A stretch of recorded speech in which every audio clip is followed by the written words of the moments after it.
Motivate 2.0, moving away from the basics of motivation. Hello and welcome to Urban Vitality. My name is John Limpus, and today, lucky enough to have a good friend of mine. He's a health activist, he's an entrepreneur, and he's also a best-selling author, and he knows an awful lot about fat. It's Mr. Sam Feltham. How are you, Sam? Hey John, good to be here, mate. Yeah, good to see you, buddy. So I'm going to go straight into it, really. You've got a long history with fat. I mean, your company's called Smash the Fat. Okay, so yeah, it's a good link. You've also written a book, Slimology, all about weight loss. So I thought you'd be a great person to speak to about this. I'm doing this experiment, 21 days. Essentially, I can eat pretty much what I want. So there's no calorie restriction. I know you did a calorie restriction and an overeating experiment. I want to raise awareness about fat. So the first thing we think about dietary fat is it makes you fat. So does dietary fat make us fat? That's the first question. Simply no. No, it doesn't. The macronutrient that kind of regulates your body fat tissue the most is carbohydrates. Now, it's kind of important to clarify that all the dietary fat that we eat, we store. We're always going to be storing the dietary fat that we're eating. Now, the thing that's important is whether or not that fat is going to come out and be used as energy. And carbohydrates is what kind of regulates that. So the more carbohydrates you eat, the more fat that you're going to store. And the more that it's going to be quarantined as well and is not going to be accessible for energy. So kind of eating dietary fat on its own isn't fattening. Eating dietary fat with carbohydrates is fattening, basically. So it's interesting you say the default setting for dietary fat, it's easiest for the body to store it. However, if there's nothing else available and carbohydrates low, then the body has to say, you know what, I'm going to have to start using this as energy. So it's easy when people can get carried away and make an assumption that just because it's easiest to store doesn't mean it always will be stored. For the what? Sorry, repeat that. For the dietary fat, just because it's fairly easy for dietary fat to be stored as body fat, doesn't mean it will be stored. It's dependent on carbohydrates. It'll accumulate because all dietary fat will go into a fat cell at some point. So it will come in and then it will go out again, as long as kind of the carbohydrates are either relatively low. Or you don't have any metabolic damage at all from carbohydrates that you've eaten. But if you do have metabolic damage, or the level of carbohydrates that you're eating, it means that the dietary fat that's going into your fat cells is kind of going to stay there, and that's when it's going to start to accumulate. So the amount of fat that you store is the important thing, and what regulates that is carbohydrates. Brilliant. Okay, so what makes you fat isn't fat, it's actually more to do with carbohydrate and hormones and metabolic stuff. Okay, cool. Perfect. We got there. I overcomplicate that one. Is fat bad? So is fat bad? There's a lot of stuff in the press about heart disease, about fat being dangerous, people putting limitations on how much fat you should eat, especially the government. Is fat bad? Again, simply no, not at all. Kind of the most compelling evidence for me is the 25 randomised controlled trials of the past 15 years. And there have only been 25 randomised controlled trials, so it's not that cherry picking, it's the 25 that have been done. And in every single one, the low-carb dieters compared to the low-fat dieters lose, on average, 65% more weight. But more importantly, they have 3.5 times more health outcomes compared to the low-fat dieters. So that includes improved cholesterol profiles, better controlled blood sugar, and also lower blood pressure as well. So, essentially, kind of looking at the 25 randomised controlled trials of the past 15 years, you're more than likely, and eating the same amount, this is as well, you're more than likely going to lose 65% more weight than a low-fat dieting friend and become 3.5 times healthier. So we don't know, because obviously everybody's different and there'll be different ratios for everybody, but on those randomised trials, low, kind of low carb always does worse than, low fat always seems to be the unhealthier option. Is that what I'm saying? Okay, perfect. Yeah, you don't lose as much weight and you don't become as healthy as that. Yeah. Great. So if we're just even ignoring the weight loss, we're looking from a health perspective, then it's interesting. It's actually a healthy choice. So why do you think that is? What's good about fat that you've found in your research that seems to be giving us these health benefits and helping it easier for a lot of people, not all people, but a lot of people to lose weight far easier? Firstly, fat is essential in the body. Carbohydrates are not essential. For the needs that we need from glucose, we can make it from dietary protein rather than carbohydrates. But fat is essential in so many processes in the body. Relining your nerve cells, which is the myelin sheath that's actually, kind of the neurons in there, needs to be replaced with fat. And if you're having a low-fat diet, then your body can't replace the fat that's meant to create the myelin sheath, and that's imperative for brain function. It's also imperative and essential in the creation of certain hormones, particularly in men for testosterone, and particularly in women with estrogen.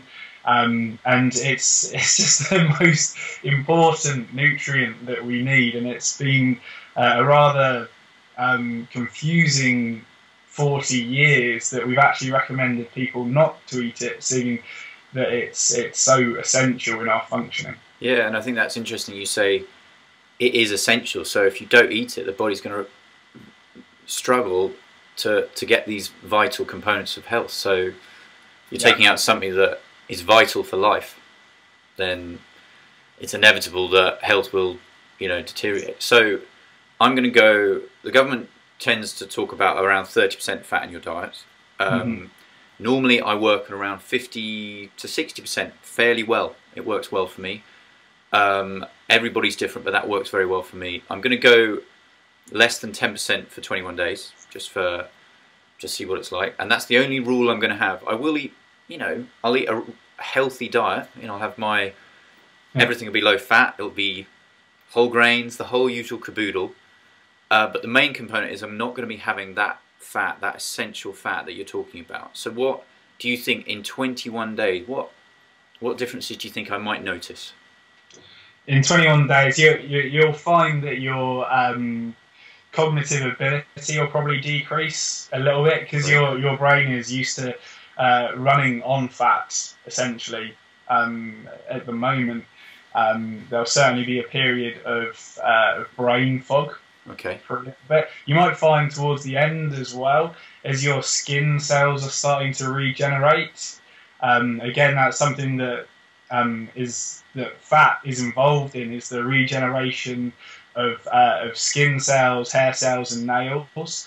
So you might find that your skin might get a little bit worse. You won't notice a difference in terms of your hair really over the next 21 days, but kind of in the long term, a common experience of people that go super low fat is brittle hair and brittle nails as well. So there's no real kind of strength in there because there's no fat to regenerate the cells properly.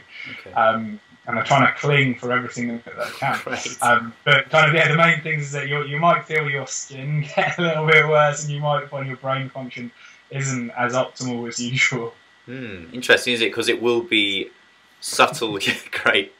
It'll be subtle differences, and obviously there won't be any, the body will repair itself after 21 days because it's fairly good at adapting. But just in that short period, my main thing is actually probably mood. It'll be interesting how it affects my mood, because I think everyone sees low fat as the quickest way to lose weight, and they ignore all the other effects of your lifestyle. And we've got to function, we've got to go to work, we've got to enjoy our weekends. It's tough to do that if you've got brain fog and you've got terrible skin. Yeah, absolutely. No, I'm sure the skin is a minor one, but us as well, John. For sure, your mood will kind of swing a little bit, as well as more than likely, you'll find that you're more hungry than usual. Well, I'm going to be. Well, the amount of the fat that you're eating keeps you very satiated. Your hunger will increase and your mood will swing more sporadically. Well, I can't. For the first time in like probably 15 years, I'm going to be having Weetabix for breakfast. I cannot wait. It's going to be. Probably, I tend to, when I was a teenager, I had like 12 Weetabix I'd have to eat to kind of keep me full enough. You know, skimmed milk, Weetabix. I'll love it probably for the first couple of days, and then the bloating or whatever will come back, and I'll be like, oh great. So, but I'm really going to enjoy that. I really am. Yeah, the first few days of kind of going back to that style of food is quite good fun. Yeah. But after those few days, it's like, oh. We'll see. Actually, I'm feeling lethargic. Can't think properly, and yeah, you just don't feel as good as you usually do. Well, we'll see. So we'll do the experiment, have a look at it. If people want to find out a bit more about, you just released a book called Slimology. Is that right, Sam? Tell me just briefly about Slimology, because I haven't. It's only just been released, so I'm looking forward to reading it myself. But why did you write it, and what's it roughly about? So the tagline is the relatively simple science of slimming. So it's kind of a clear and concise, you know, story of slimming, taking you kind of from the inception of the low-fat guidelines briefly, which has been widely documented in many other books. So I didn't want to go into too much detail, just kind of giving people the backstory about why we currently believe that counting calories and low-fat intake is kind of the way to lose weight and become healthier. And then I talk about the actual science that's out there, which is the 25 randomized controlled trials is kind of the most powerful and gold standard like evidence that we've got, that, you know, possibly we got it wrong with our initial assumptions. And then I talk about good exercise and bad exercise, and how exercise can burn different amounts of fat in your body despite burning the same amount of calories as well. So it's dependent on your diet, which makes you burn different amounts of fat. And then finally, kind of trying to give you a practical guide as well of what to do, which is kind of one of the most important things. You can learn a little bit about the why, but the most important thing is the what and how. So, you know, it just gives you a practical 12-week guide on what to do. And then also in the last chapter, it's about, you know, common stumbling blocks that people come upon during their slimming journey. And then there's some recipes in there and kind of some workout plans and things like that. But those things always kind of change. But it gives you a good basic foundation of what to do. Great. All right. Well, thank you very much for your time, Sam. And we'll let you know what happens at the end. Yeah, absolutely. I'm looking forward to seeing the results. No, thanks, Sam. Cheers, buddy. Listen. Take care.